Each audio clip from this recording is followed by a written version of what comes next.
বন্ধুরা, আপনারা যারা সমাজসেবা অধিদপ্তরের ইউনিয়ন সমাজকর্মী সহ বিভিন্ন পদে এবছর পরীক্ষা দিবেন, এই ভিডিওটি তার জন্য অত্যন্ত ইম্পর্টেন্ট। কেননা এই ভিডিওতে আমি আপনাদের বিগত সাল থেকে মোস্ট ইম্পর্টেন্ট 70টি এমসিকিউ প্রশ্ন দেখাবো। ইনশাল্লাহ এগুলো যদি আপনি প্র্যাকটিস করেন তাহলে ইনশাল্লাহ আগামী পরীক্ষায় আপনারা হুবহু অনেকগুলো প্রশ্ন কিন্তু কমন পেয়ে যাবেন। তাই ভিডিওটি একটু না টেনে প্রথম থেকে শেষ পর্যন্ত দেখবেন। আর বন্ধুরা, ভিডিওটি শুরু করার আগে আপনাদের প্রতি একটি অনুরোধ থাকবে, ভিডিওতে একটি লাইক দিয়ে দেওয়ার এবং কে কোন জেলা থেকে আমার ভিডিওটি দেখছেন তা অবশ্যই কমেন্টে জানিয়ে দিবেন এবং চ্যানেলটি সাবস্ক্রাইব করে সাথে থাকবেন। তাহলে চলুন শুরু করা যাক। বন্ধুরা, এখানে প্রথম প্রশ্ন, synonym of the word compatriot মানে হচ্ছে countryman. Synonym of the word compatriot মানে countryman. Synonym of the word exhibit মানে হচ্ছে display. Antonym of the word এন্ডিউরের অ্যান্টোনিম কি? অ্যান্ডিউরের অ্যান্টোনিম হচ্ছে ফেড। তারপর antonym of the word fecund অর্থ কি? ফিকুন্ড অর্থ হচ্ছে স্টেরাইল। দেখুন, এই ফিকুন্ড মানে হচ্ছে ফার্টাইল মানে উর্বর, এর বিপরীত শব্দ। অ্যান্টোনিম হচ্ছে স্টেরাইল মানে হচ্ছে অনুর্বর বা বন্ধা। বার্ডস আই ভিউ মানে হচ্ছে এ রাফ আইডিয়া মানে হচ্ছে বার্ডস আই ভিউ। তাহলে পরবর্তী প্রশ্ন, if we had boat we would cross the river. বন্ধুরা, এভাবে আপনাদেরকে এখানে 70টি মোস্ট ইম্পর্টেন্ট প্রশ্ন দেখাবো। এগুলো এগুলো থেকে বিগত সাল থেকে মোস্ট ইম্পর্টেন্ট প্রশ্নগুলো কিন্তু আপনার পরীক্ষায় কমন পাবেন ইনশাল্লাহ। আর বন্ধুরা, আপনাদেরকে বলে রাখা ভালো, আমরা কিন্তু এখনো যারা প্রস্তুতি গুছিয়ে উঠতে পারেননি তার জন্য একটা এক্সক্লুসিভ প্রিমিয়াম সাজেশন রেডি করেছি। এই সাজেশন যদি আপনারা পড়েন তাহলে ম্যাক্সিমাম প্রশ্ন পরীক্ষায় কমন পাবেন। অর্থাৎ কম পড়ে যারা পরীক্ষায় ম্যাক্সিমাম কমন পেয়ে পরীক্ষায় পাশ করতে চান তাদের জন্যই এই সাজেশন। তো যারা কম পড়ে স্মার্টলি পড়াশোনা করে পরীক্ষায় একটা ভালো রেজাল্ট করে চাকরিটি পেতে চান তারা এই নাম্বারে যোগাযোগ করলে আমরা আপনাকে একটা এক্সক্লুসিভ প্রিমিয়াম সাজেশন দিয়ে দিব। এই সাজেশনের সাথে আমরা আপনাকে একটা এক্সক্লুসিভ প্রিমিয়াম শর্ট সাজেশন দিব, অর্থাৎ স্মার্টলি প্রিপারেশন নেওয়ার জন্য একটা শর্ট সাজেশন দিব। এখনো যদি আপনি ভালোভাবে এই সাজেশনটা পড়েন তাহলে ম্যাক্সিমাম প্রশ্ন কমন পাবেন। তাহলে একটা শর্ট সাজেশন থাকবে আর একটা হচ্ছে টপিক ভিত্তিক, প্রত্যেকটা বাংলা, ইংরেজি, গণিত এবং সাধারণ জ্ঞানের জন্য টপিক ভিত্তিক প্রত্যেকটা প্রশ্ন সাজানো আর একটা সাজেশন থাকবে এক্সক্লুসিভ প্রিমিয়াম সাজেশন। তাহলে একটা হলো সুপার শর্ট সাজেশন আর একটা হলো এক্সক্লুসিভ প্রিমিয়াম সাজেশন। যারা একটু ডিটেইলস পড়তে চান তারা এইটা পড়বেন। তারপর আমরা আপনাকে বিসিএস এর বিগত সালের সকল প্রশ্ন দিয়ে দিব, 10ম থেকে 50তম বিসিএস এর প্রশ্ন ব্যাখ্যা সহ সমাধান। তারপরে আপনাকে আমরা পড়াবো হচ্ছে এই যে সমাজসেবা অধিদপ্তরের একবারে সকল বিগত সালে একবারে 2000 থেকে 2025 সাল পর্যন্ত বিগত সালে যতগুলো পরীক্ষা হয়েছে সমাজসেবা অধিদপ্তরের সবগুলা প্রশ্ন ব্যাখ্যা সহ আপনাকে সমাধান করে দিব। তারপর পরীক্ষার আগে আপনাকে 10 set exclusive premium model test দিব এবং পরীক্ষার আগের দিন রাতে আরও এক সেট স্পেশাল মডেল টেস্ট দিব, যেগুলো কিনা মূল পরীক্ষার অনুরূপ তৈরি এবং যেগুলো প্র্যাকটিস করলে আপনি পরীক্ষায় ম্যাক্সিমাম প্রশ্ন কমন পাবেন। তাহলে এই সব কিছু আপনাকে কিন্তু বন্ধুরা আমরা দিয়ে দিব একটা সাজেশনের মধ্যেই। হোয়াটসঅ্যাপে আপনি আমাদেরকে নক দিলে আমরা আপনাকে এই পিডিএফগুলো একটা এক্সক্লুসিভ প্রিমিয়াম সাজেশন প্যাকেজ আপনাকে আমরা কিন্তু হোয়াটসঅ্যাপে ফরওয়ার্ড করে দিব। হ্যাঁ, আর আপনি কোনটা পড়তে হবে, কোনটা ইম্পর্টেন্ট সেটাও বলে দিব। একটা সিক্রেট হোয়াটসঅ্যাপ গ্রুপে অ্যাড করে আপনাকে এগুলা পড়িয়ে দিব প্রতিদিনের পড়া প্রতিদিন পড়িয়ে দিব। পাশাপাশি আপনাকে এই যে 10 সেট মডেল টেস্ট এবং পরীক্ষার আগের দিন রাতে আরও এক সেট ইম্পর্টেন্ট প্রশ্ন সেট মূল পরীক্ষার অনুরূপ তৈরি, সেগুলো কিন্তু আপনাকে হোয়াটসঅ্যাপ গ্রুপে আমরা দিয়ে দিব।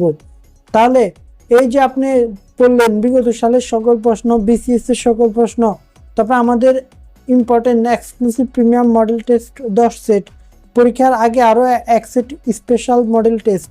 তাহলে এই যে আপনাকে এতগুলা পড়ালাম, আবার আমাদের যে শর্ট সাজেশন প্রিমিয়াম সাজেশন সেগুলো তো পড়বেনই।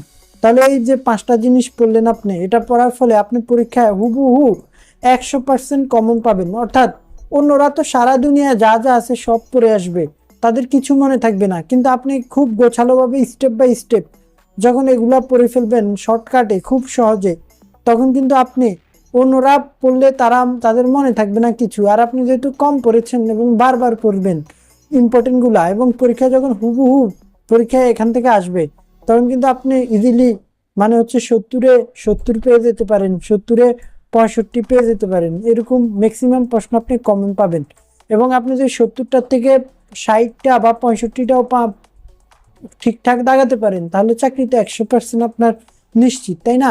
আর আমরা যে সাজেশন প্যাকেজ রেডি করেছি সেখান থেকে হুবহু ম্যাক্সিমাম কমন পড়বে। তাই যারা সাজেশনটি নিতে চান তারা এই নাম্বারে যোগাযোগ করবেন। তাহলে এখন চলেন আমরা বাকি প্রশ্ন দেখি। এখানে হচ্ছে প্যারাডাইস লস্ট, এটা Paradise Lost written by John Milton. এখানে এই যে উইটা বাদ এই জায়গায়, এখানে এটা হবে না।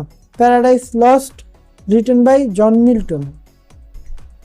তাহলে এবার পরবর্তী প্রশ্ন, which is the correct spelling? Correct spelling হচ্ছে ক নাম্বার কুই হচ্ছে কারেক্ট স্পেলিং, QUE কুই হচ্ছে কারেক্ট স্পেলিং। তাই এটার অর্থ কি? এটার অর্থ সারি বা লাইনের সঠিক ইংরেজি হলো কু বা কুই। হ্যাঁ, এটা হচ্ছে কু হচ্ছে কারেক্ট স্পেলিং। তারপর হচ্ছে the social environment in which people work or live is called হচ্ছে মিলিউ। এই যে the social environment in which people work or live is called হচ্ছে মিলিউ।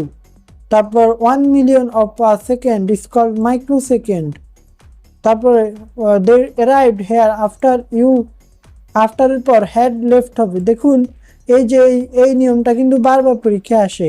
এই আফটারের পরে এই যে যদি কোনো সেন্টেন্সে আফটার থাকে তাহলে আফটারের পর হবে হ্যাড প্লাস বি3। আফটার কোনো সেন্টেন্সে আফটার থাকলে হ্যাড প্লাস বি3। এখানে আফটারের পর হচ্ছে হ্যাড প্লাস এই যে লিভের বি3 হচ্ছে লেফট। হ্যাঁ, আর হচ্ছে আফটারের আগে থাকবে বি2 এই যে অ্যারাইভড। তাহলে কোনো সেন্টেন্সে আফটার থাকে আফটার পরে হবে হ্যাড প্লাস বি3। আর কোনো সেন্টেন্সে যদি বিফোর থাকে তাহলে বিফোর এর আগে হবে হ্যাড প্লাস বি3। তাহলে আফটার থাকলে হবে হ্যাড প্লাস বি3 পরে, আর বিফোর থাকলে হবে হ্যাড প্লাস বি3 আগে। তাহলে পরে এই প্রশ্নটা কিন্তু আপনি হুবহু কমন পাবেন এই নিয়মটা। হ্যাঁ, কোনো সেন্টেন্সের আফটার থাকলে আফটারের পরে হয় হ্যাড প্লাস বি3। এইখান থেকে একটা প্রশ্ন আপনি হুবহু কমন পাবেন পরীক্ষায়। তারপরে drawing or writing on a wall except in a public place, অর্থাৎ drawing or writing on a wall etc in a public place is called হচ্ছে গ্রাফিটি। এই যে এই প্রশ্নটা কিন্তু বারবার পরীক্ষায় আসে, আপনাদের এবার 2026 সালের পরীক্ষাতেও আসবে। তো এটা ভালোভাবে শিখুন। Drawing or writing on a wall except in a public place is called graffiti. তারপর হচ্ছে অ্যাডজেক্টিভ অফ দ্য ওয়ার্ড সার্কলের অ্যাডজেক্টিভ হচ্ছে সার্কুলার। এই যে প্রশ্নটাও আসে। His dash please does all, এটা হচ্ছে হিজ ময়দান স্পিচ মানে হচ্ছে প্রথম ভাষণ বা ফার্স্ট স্পিচ। আর ভার্বস স্পিচ কি? ময়দান স্পিচ হচ্ছে প্রথম ভাষণ, আর ভার্বস স্পিচ মানে যে স্পিচ মানে অনেকগুলা শব্দবহুল বা লম্বা স্পিচ, লং স্পিচ হচ্ছে ভার্বস স্পিচ, আর ফার্স্ট স্পিচ হচ্ছে ময়দান স্পিচ। তারপর which word is opposite of ডোসাইলের অপোজিট হচ্ছে unruly. My desk is a dash I should clean it mess. My desk is a mess I should clean it. Mess মানে হচ্ছে কি? Mess মানে হচ্ছে জঞ্জাল বা অগোছালো। My desk is a mess I should clean it. তারপর which one of the following is in singular ফর্মে আছে ফিজিক্স হচ্ছে সিঙ্গুলার। ফিজিক্স শব্দটি দেখতে প্লুরাল মনে হলেও এটি একটি বিষয়ের নাম, তাই এটি একটি সিঙ্গুলার নাউন। এ হার্ড নাট টু ক্র্যাক, এটার মানে হচ্ছে ডিফিকাল্ট প্রবলেম। এ হার্ড নাট টু ক্র্যাক মানে হচ্ছে ডিফিকাল্ট প্রবলেম। তারপরে দেখুন choose the correct spelling. Assassination, এটা হচ্ছে কারেক্ট, খ নাম্বার। তারপর আমরা পরবর্তী প্রশ্ন দেখি। I am tired, I am going to bed now, এখানে নাও আছে তাই প্রেজেন্ট কন্টিনিউয়াস টেন্স হবে। তারপরে বাংলা ভাষার অভিধান প্রথম কে রচনা করেন? উত্তর হচ্ছে ফাদার মনুয়েল দা এসপেনপাও। 1743 সালে লিসবন, পর্তুগালের রাজধানী লিসবন থেকে তিনি এটি কিন্তু প্রকাশ করেন। তারপরে বচন ও লিঙ্গ ব্যাকরণের কোন অংশে আলোচিত হয়? বচন ও লিঙ্গন ব্যাকরণের রূপতত্ত্বে আলোচিত হয়। রূপতত্ত্বের অন্য আরেকটা নাম হচ্ছে শব্দতত্ত্ব। লেক্সিকোগ্রাফি এর বাংলা পরিভাষা কি? অভিধান তত্ত্ব। ষড় ঋতু শব্দের সন্ধি বিচ্ছেদ কি? উত্তর হচ্ছে গ ষট ঋতু। চক্ষুদান করা বাগধারার অর্থ কি? চক্ষুদান করা বাগধারার অর্থ চুরি করা। ভবিষ্যৎ না ভেবে কাজ করে যে তাকে এক কথা কি বলে? অবিমিষ্যকারী। তো বন্ধুরা, এখানে আপনাদেরকে এখন 26টি প্রশ্ন দেখালাম। আপনাদেরকে আগেই বলছি যে আমি এই ভিডিওতে 70টি ইম্পর্টেন্ট প্রশ্ন দেখাবো এবং এগুলো থেকে অনেকগুলো প্রশ্ন এবছরের পরীক্ষায় কমন পাবেন। আর যারা চাচ্ছেন যে এখনো খুব সহজে শর্টকাটে একটা কম পড়ে মানে ম্যাক্সিমাম প্রশ্ন 70-70 পেতে, তারা এই নাম্বারে যোগাযোগ করবেন হোয়াটসঅ্যাপে। তাহলে আমি আপনাকে একটা এক্সক্লুসিভ প্রিমিয়াম সাজেশন দিব, সেটা যদি পড়েন তাহলে স্মার্টলি পড়া হবে, অর্থাৎ কম পড়বেন কিন্তু ম্যাক্সিমাম কমন পাবেন। আর যখন আপনি কম পড়ে ম্যাক্সিমাম পরীক্ষায় কমন পাবেন তখন কিন্তু সহজেই আপনার পাস করতে পারবেন, আপনার ভুল কম হবে, ইজিলি পাস মার্ক আসবে ইনশাল্লাহ। তাই যারা সহজে শর্টকাট এই পরীক্ষায় পাস করতে চান, যারা এখনো প্রস্তুতি গুছিয়ে উঠতে পারেননি, কিন্তু এই যেই কয়দিন সময় আছে, এই কয়দিন আপনার শেষ সম্বল, শেষ সময়, যারা এই কয়দিন পরে পাস করতে চান তারা এই নাম্বারে যোগাযোগ করলে ইনশাল্লাহ আমরা সাজেশন দিয়ে দিব। সাজেশনে আপনার বিগত সালের সকল প্রশ্ন থাকবে, বিসিএস এর সকল প্রশ্ন ব্যাখ্যা সহ সমাধান থাকবে। তারপরে সমাজসেবা অধিদপ্তরের বিগত সালের সকল প্রশ্ন ব্যাখ্যা সহ সমাধান থাকবে। 10 সেট মডেল টেস্ট থাকবে, 1 সেট পরীক্ষার আগের দিন রাতের স্পেশাল মডেল টেস্ট থাকবে, হুবহু মূল পরীক্ষার অনুরূপ তৈরি। তাহলে আপনার ধারণা হবে যে পরীক্ষায় কেমন প্রশ্ন আসবে। তারপরে আপনাকে আমরা আরো একটা শর্ট সাজেশন দিব, একটা এক্সক্লুসিভ প্রিমিয়াম সাজেশন দিব। এই যে আপনাকে 5 ধাপের প্রস্তুতি, এটা আপনার 100% কমন পাবেন এই পরীক্ষায় যদি আপনি আমাদের সাজেশনটা নিয়ে পড়েন ইনশাল্লাহ। তাহলে বন্ধুরা, এখন আমরা পরবর্তী প্রশ্নতে যাই। পরবর্তী প্রশ্নতে হচ্ছে 27 নম্বর, নিচের কোন বানানটি শুদ্ধ? উত্তর হচ্ছে আবিষ্কার। এই দেখুন, এই যে রসিকার যদি কোনো সব বর্ণের উপর থাকে এবং পরে যদি একটা দন্তা স হবে না মূর্ধন্য স হবে, তাহলে উত্তর হচ্ছে রসিকার। পরে যদি কোনো যুক্ত বর্ণতে থাকে এবং স থাকে তাহলে সেটা হবে মূর্ধন্য স। হ্যাঁ, তাহলে এখানে আবিষ্কারে হবে মূর্ধন্য স, কিন্তু পরিষ্কার, পরিষ্কারেও মূর্ধন্য স হবে। আবিষ্কার, পরিষ্কার এগুলো হচ্ছে মূর্ধন্য স হয়, কিন্তু পুরস্কার, পুরস্কারে কিন্তু দন্ত স হবে।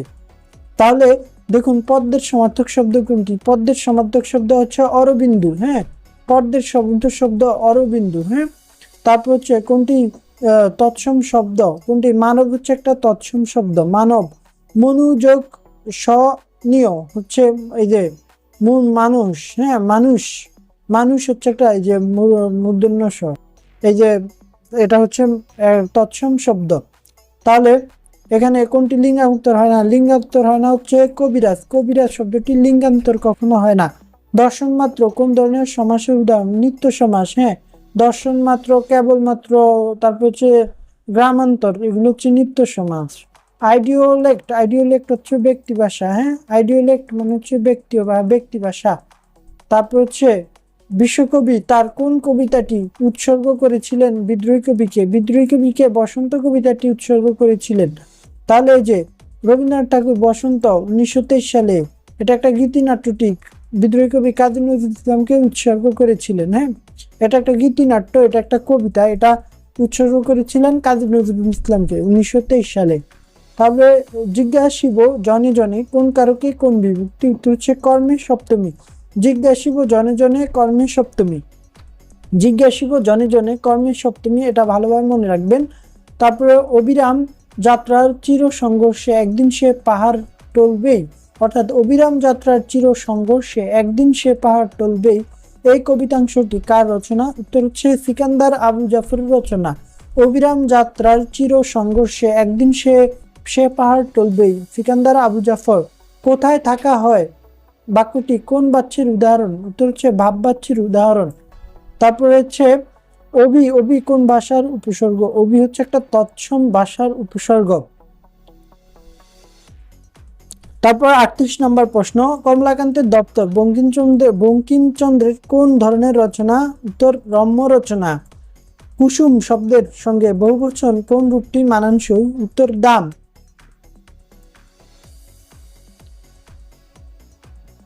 যত্ন করিলে রত্ন মিলিবে, এখানে কোন ক্রিয়ার উদাহরণ? যত্ন করিলে রত্ন মিলিবে, করিলে কোন ক্রিয়ার উদাহরণ? উত্তর হচ্ছে অসমাপিকা ক্রিয়া।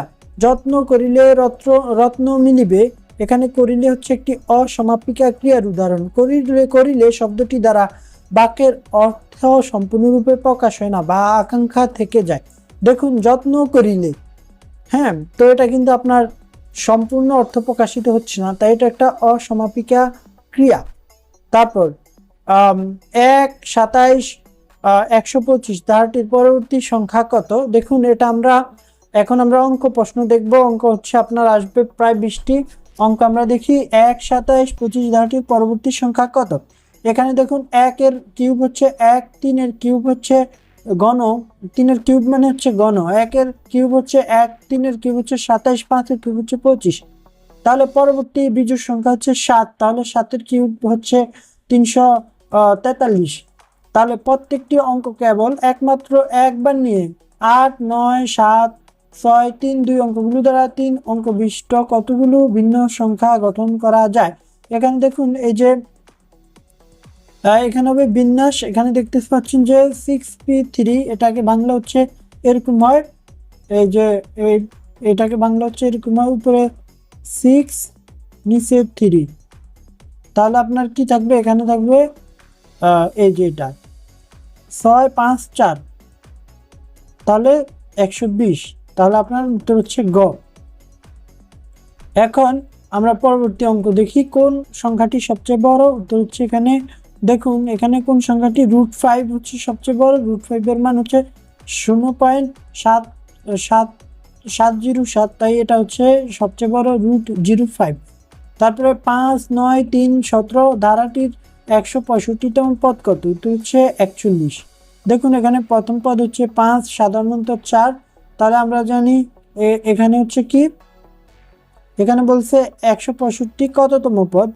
তাহলে আমরা এভাবে আমরা যদি অঙ্কটা করি, এই যে a + n-1d = 165, এই সূত্র প্রয়োগ করলে n এর মান হচ্ছে 41 হয়, তাই উত্তর হচ্ছে 41।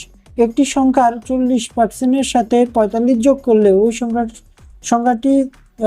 সংখ্যাটি হলে সংখ্যাটি কত? অর্থাৎ একটা সংখ্যা যদি আপনি x ধরেন, তাহলে তার সাথে যদি x এর 45 যোগ করেন, x এর 40%, অর্থাৎ একটা সংখ্যা হচ্ছে x, এখন x এর 40% সাথে যদি 45 যোগ করেন, তাহলে যোগফল হবে x, অর্থাৎ ওই সংখ্যাটি হবে। তাহলে বলছে যে সংখ্যাটি কত? তাহলে আপনি কি করবেন? 40x বাই হচ্ছে 100 প্লাস 45 = x। তাহলে এটা দিয়ে করলে x এর মান বের হবে হচ্ছে 75। তাহলে উত্তর হচ্ছে গ। তাহলে 1 থেকে 100 পর্যন্ত মৌলিক সংখ্যা কত? আমরা জানি 1 থেকে 100 পর্যন্ত মৌলিক সংখ্যা হচ্ছে 25টা। এই 25টা মৌলিক সংখ্যা মনে রাখার নিয়ম হচ্ছে 4, 4, 2, 2, তারপরে 3, 2, 2, 3, 2, 1, অর্থাৎ এই যে এভাবে আপনি 25টা মৌলিক সংখ্যা মনে রাখবেন। অর্থাৎ 0 থেকে 1 পর্যন্ত হচ্ছে, 0 থেকে 10 পর্যন্ত হচ্ছে 4টা মৌলিক সংখ্যা, তারপর 11 থেকে 20 পর্যন্ত 4টা, 21 থেকে 30 পর্যন্ত 2টা, 30 থেকে 40, 31 থেকে 40 পর্যন্ত 2টা, তারপর 51 থেকে এটা হচ্ছে কি 41 থেকে 50 পর্যন্ত হচ্ছে 3টা, 51 থেকে 60 পর্যন্ত 2টা, 61 থেকে 70 পর্যন্ত 2টা, তারপর 71 থেকে 80 পর্যন্ত 3টা, 81 থেকে 90 পর্যন্ত 2টা, আর 90 থেকে 100 পর্যন্ত 1টা। তাহলে এই যে 4, 4, 2, 2, 3, 2, 2, 3, 2, 1, এটা দিয়ে আপনি মনে রাখতে পারবেন যে 100 থেকে মৌলিক সংখ্যা কয়টা এবং কোনটা কোনটা, সেটা কিন্তু এই সূত্রটা দিয়ে খুব সহজে মনে রাখা যায়। আর আমাদের সাজেশনটা কিন্তু আপনার প্রত্যেকটা প্রশ্ন এভাবে ব্যাখ্যা সহ খুব সুন্দরভাবে দেওয়া আছে, তাই আপনি এই সাজেশনটা নেন, তাহলে ইনশাল্লাহ যেভাবেই প্রশ্ন আসুক অ্যান্সার করতে পারবেন। আমাদের সব প্রশ্নের উত্তর এই যেভাবে কিন্তু ব্যাখ্যা সহ দেওয়া আছে। হ্যাঁ, তাহলে দেখুন কোনটা মৌলিক সংখ্যা? মূলদ সংখ্যা। মূলদ সংখ্যা হচ্ছে, মূলদ সংখ্যা মানে কি, যে সংখ্যাকে a বাই b, অর্থাৎ একটা সংখ্যা যে সংখ্যাকে আপনার ভগ্নাংশ আকারে প্রকাশ করা যায় সেটা হচ্ছে মূলদ সংখ্যা। এখানে দেখুন √169 এর বর্গমূল হচ্ছে 13, তাই এটা একটা মূলদ সংখ্যা। আমরা জানি যে সকল স্বাভাবিক সংখ্যা একটা মূলদ সংখ্যা। তারপরে চিনির দাম 20% কমলো, কিন্তু চিনি ব্যবহার 20% বৃদ্ধি পেল, তাহলে চিনি, এতে চিনির বাবদ ব্যয় শতকরা কত ভালোভাবে কমবে। এখানে দেখুন আমি একটা শর্টকাট সূত্র দিয়ে দিয়েছি, এই সূত্র দিয়ে আপনি কিন্তু খুব সহজে বের করে ফেলতে পারবেন। তাহলে এখানে অ্যান্সার হবে 4%। আমি এখানে ডিটেলস করে দেখাচ্ছি না, এখানে প্রত্যেকটা অঙ্কের সাথে এভাবে ব্যাখ্যা কিন্তু দিয়ে দিয়েছি, সমাধান করে দিয়েছি। এখন যদি আমি প্রত্যেকটার ব্যাখ্যা পড়তে যাই অনেক সময় চলে যাবে, আপনারা দেখে নেবেন। আর যারা আমাদের থেকে প্রিমিয়াম সাজেশন নেবেন তাদেরকে তো আমরা সকল ইম্পর্টেন্ট প্রশ্ন, তারপরে সকল পিডিএফ, বিগত সালের সকল প্রশ্ন ব্যাখ্যা সহ, BCS এর সকল প্রশ্নের উত্তর ব্যাখ্যা সহ দিয়ে দিব। সেগুলা পড়লে হুবহু পরীক্ষা কমন পাবেন। তারপরে 2:3 এর ব্যস্তানুপাতিক কত আমরা জানি, 2:3 এর ব্যস্তানুপাতিক হচ্ছে 3:2। তাহলে if AQ minus BQ is equal to 513 and A minus B is equal to 3, what is the value of AB? AB এর ভ্যালু হচ্ছে কত, 54। ক তারপরে if x square plus y square is equal to 8, xy is equal to 7, find the value of x plus y whole square। এটা হচ্ছে উত্তর হচ্ছে 22। এটা আপনারা এই সূত্রগুলো প্রয়োগ করলে আপনারা করে ফেলতে পারবেন খুব সহজে। তার পরবর্তী অঙ্ক দেখি 52 নম্বর, a plus 1 by এখানে দেখুন এটা হচ্ছে a plus 1 by a plus 1 by a is equal to 2 হলে a কিউব plus 1 বাই হচ্ছে a কিউব এর মান কত, তাহলে এটার মান হচ্ছে অ্যান্সার 2, অ্যান্সার হচ্ছে 2। হ্যাঁ, এই যে এখানে দেখুন, এখানে এভাবে করলে আপনারা অ্যান্সার 2 বের হবে। তারপরে x by 3 minus x by 2 minus 1 is equal to 0 হলে এর সমাধান কত হচ্ছে -6। তারপরে 54 নম্বর অঙ্ক, 2% হার মুনাফায় 100 টাকার 3 বছর মুনাফা অপেক্ষা 3% হার মুনাফায় ওই টাকার 3 গুণ 3 বছর মুনাফা কত বেশি, উত্তর হচ্ছে 3 টাকা বেশি। তারপর হচ্ছে log 3 তারপরে 243 কত is equal to হচ্ছে 5। তারপর আমরা জানি 3 এর উপর যদি আপনি 3 to the power 5 দেন তাহলে 243 হবে। হ্যাঁ, তাহলে বিমস্টেকভুক্ত দেশের সংখ্যা কত, উত্তর হচ্ছে 7। এখন আমরা দেখতেছি সাধারণ জ্ঞান যে প্রশ্নগুলো দেখাবে এগুলো হুবহু পরীক্ষা কমন আসবে, আর যে ম্যাথগুলো দেখিয়েছি সেগুলো হুবহু কমন আসবে। সংখ্যাগুলো ব্যতিক্রম হলেও নিয়মগুলো কিন্তু হুবহু কমন আসবে। আবার অনেক সময় অপশন সহ হুবহু পুরো অঙ্ক আপনারা কমন পাবেন পরীক্ষায়। হ্যাঁ, তাই এই ভিডিওগুলো আমি আমার চ্যানেলে এই সমাজসেবা নিয়ে যতগুলো ভিডিও দিব আপনারা যদি সবগুলাও দেখেন তাও কিন্তু আপনাদের প্রস্তুতি হয়ে যাবে 80%। হ্যাঁ, আমার চ্যানেলে যে ভিডিওগুলো দিব সমাজসেবা নিয়ে সবগুলা যে দেখবে সে পরীক্ষায় 70টি প্রশ্নের ভিতর 50 থেকে 60টি প্রশ্ন এমনিতেই কমন পাবেন। মানে হচ্ছে আর আমরা যাই প্রিমিয়াম সাজেশন দিব সেখানে তো আমরা ফুল 100% কমন পেতে এই সাজেশনটা নিলে আপনি 70টা থেকে 70টাই কমন পাবেন। কারণ আমরা সাজেশনটা এমনভাবে তৈরি করেছি যে সমাজসেবায় আমরা যে সাজেশন দিব সেখান থেকে বাইরে থেকে প্রশ্ন আসার সম্ভাবনা খুবই কম। আমরা বিগত সালের প্রশ্ন বারবার অ্যানালাইসিস করে অনেক গবেষণা করে সাজেশন তৈরি করি, তাই আমাদের সাজেশন থেকে মিস হয় না প্রশ্ন। এর আগে যে যুব উন্নয়ন অধিদপ্তরের সাজেশন দিয়েছি সেখান থেকে হুবহু ম্যাক্সিমাম প্রশ্ন কমন এসেছে এবং আমাদের সাজেশন যারা নিয়েছে তারা কিন্তু অনেকেই পাশ করেছে, যারা ঠিকমতো পড়ছে তারা পাশ করছে। তো সাজেশন নিয়ে রেখে দিলে হবে না, পড়তে হবে, পড়লে আপনিও পাশ করবেন। তাহলে পরবর্তী প্রশ্ন, সমাজ কল্যাণ মন্ত্রণালয় প্রতিষ্ঠিত হয় কবে, উত্তর হচ্ছে 20 জানুয়ারি 1972। জাতির জনক এটা এখন আর আসবে না। দেখুন এই আমি তো আগে বললাম যে এই মডেল এই যে প্রশ্ন সেট দেখাচ্ছি এগুলো বিগত সালের প্রশ্নের আলোকে।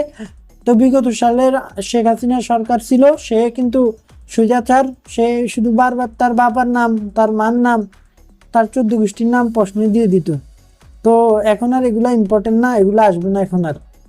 তারপরে আমরা পরবর্তী প্রশ্ন দেখি, ইদলিব কোন দেশের শহর, ইদলিব হচ্ছে সিরিয়ার শহর।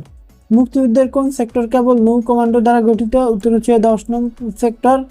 তারপর হচ্ছে গণপ্রজাতন্ত্রী বাংলাদেশ সরকারের সমাজ কল্যাণ মন্ত্রণালয়ের দায়িত্বে নিয়োজিত মাননীয় মন্ত্রী মহোদয়ের নাম কি, তো এটা এখন আর পরীক্ষা আসবে না কারণ মন্ত্রী মহোদয় তো চেঞ্জ হয়ে গিয়েছে। প্রশ্ন আর আসবে কিভাবে, আপনারা বর্তমান মন্ত্রীর নাম জেনে নেবেন। আমরা সামনে সাম্প্রতিক নিয়ে যে ভিডিওগুলো তৈরি করব সেগুলা যদি দেখেন তাহলে আর আপনার আলাদাভাবে কোনো সাম্প্রতিক পড়া লাগবে না। আর আমরা যে প্রিমিয়াম সাজেশন প্যাকেজ দিচ্ছি সেখানে কিন্তু আপনার সকল ইম্পর্টেন্ট সাম্প্রতিক থাকবে, সমাজসেবা অধিদপ্তর সংক্রান্ত স্পেশাল প্রশ্ন সেটও থাকবে। তা আপনার বাইরে থেকে আর কিছুই পড়তে হবে না, আমাদের সাজেশন যে পড়বে সে ম্যাক্সিমাম প্রশ্ন এমনিই কমন পাবে, বাইরে থেকে আর কিছুই পড়তে হবে না। মিনা কোন দেশের সংবাদ সংস্থা? মিনা হচ্ছে মিশরের সংবাদ সংস্থা। সাঁতার কাটা সহজ কোথায়? উত্তর হচ্ছে সাগরে। তাহলে দেখুন পরবর্তীতে আমরা দেখি 65 নম্বর, বিশ্ব সমাজকর্ম দিবস কবে? উত্তর হচ্ছে মার্চ মাসের 3য় মঙ্গলবার। এই প্রশ্নটা খুবই ইম্পর্টেন্ট, এটা আপনাদের পরীক্ষায় এবার আসবে, আপনি স্ক্রিনশট দিয়ে রাখুন।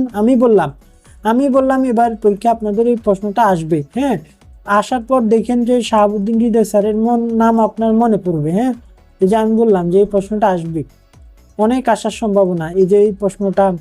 তারপরে আপনার এই যে যেটা আগে দেখালাম কোথায় জানো, হ্যাঁ এই যে বিশ্ব সমাজকর্ম দিবস কবে, এটা আসতে পারে।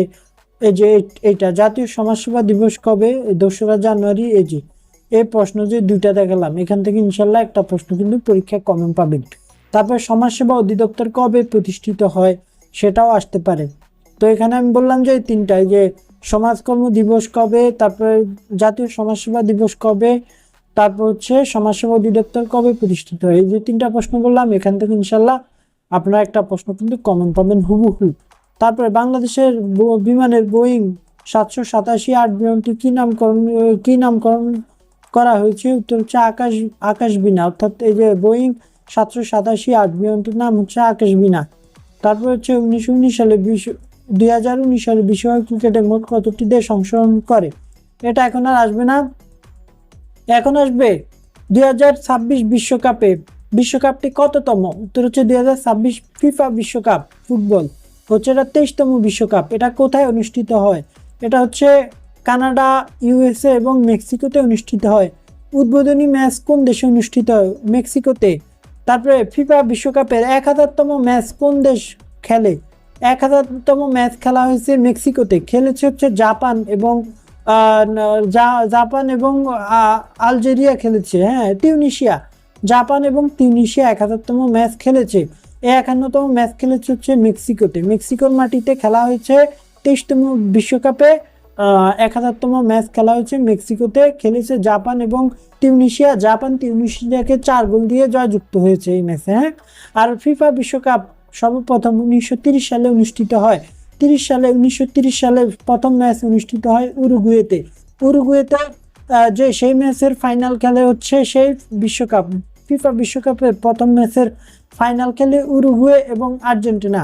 এবং প্রথম বিশ্বকাপের ফাইনাল ম্যাচে উরুগুয়েকে, না এটা ফাইনাল ম্যাচ না, প্রথম ম্যাচ খেলে হচ্ছে উরুগুয়ে এবং আর্জেন্টিনা খেলে, এবং সেই ম্যাচে হচ্ছে উরুগুয়ে জয়যুক্ত হয়। 4 গোল দেয় উরুগুয়ে আর্জেন্টিনাকে, আর আর্জেন্টিনা উরুগুয়েকে দেয় 2 গোল। অর্থাৎ ফিফা বিশ্বকাপের প্রথম ম্যাচ 1930 সালে উরুগুয়েতে অনুষ্ঠিত হয়।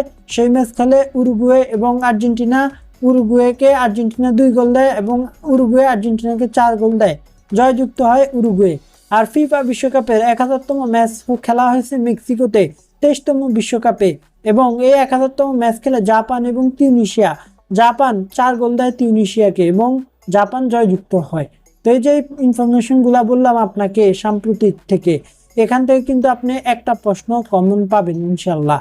তো পরবর্তীতে আপনাকে দেখাই বঙ্গবন্ধু স্যাটেলাইট 1-এর পরীক্ষামূলক সম্প্রচার কবে হয়? এটা এখন আর বঙ্গবন্ধু স্যাটেলাইট নাই, এটা এখন হয়ে গেছে বাংলাদেশ স্যাটেলাইট। বাংলাদেশ স্যাটেলাইট 1 এটা 2018 সালের 4 সেপ্টেম্বর এটা সর্বপ্রথম পরীক্ষামূলক সম্প্রচার অনুষ্ঠিত হয়। হ্যাঁ, তারপর চীনের ই-কমার্স প্রতিষ্ঠান alibaba.com প্রতিষ্ঠাতাকে? উত্তর হচ্ছে জ্যাক মা। তো বন্ধুরা, এই যে 70টি ইম্পর্টেন্ট প্রশ্ন আপনাকে দেখালাম, এগুলো খুব ইম্পর্টেন্ট, পরীক্ষা বারবার আসে, আপনাদের 2026 সালের পরীক্ষাতেও আসবে ইনশাল্লাহ। আর যারা এখনো প্রস্তুতি গুছিয়ে উঠতে পারেননি, তারা আমাদের থেকে এক্সক্লুসিভ প্রিমিয়াম সাজেশন নিয়ে পড়তে পারেন। কম সময়ে দ্রুত প্রস্তুতির জন্য, কম সময়ে একটা স্মার্ট প্রস্তুতির জন্য আমরা আপনাকে যে সাজেশন দিব সেটার আর কোনো বিকল্প নাই। সেটা যদি আপনি পড়েন তাহলে হুবহু ম্যাক্সিমাম প্রশ্ন ইনশাল্লাহ আপনারা পরীক্ষায় কমন পাবেন। তো বন্ধুরা, আজকের মতো এই পর্যন্তই। আল্লাহ হাফিজ।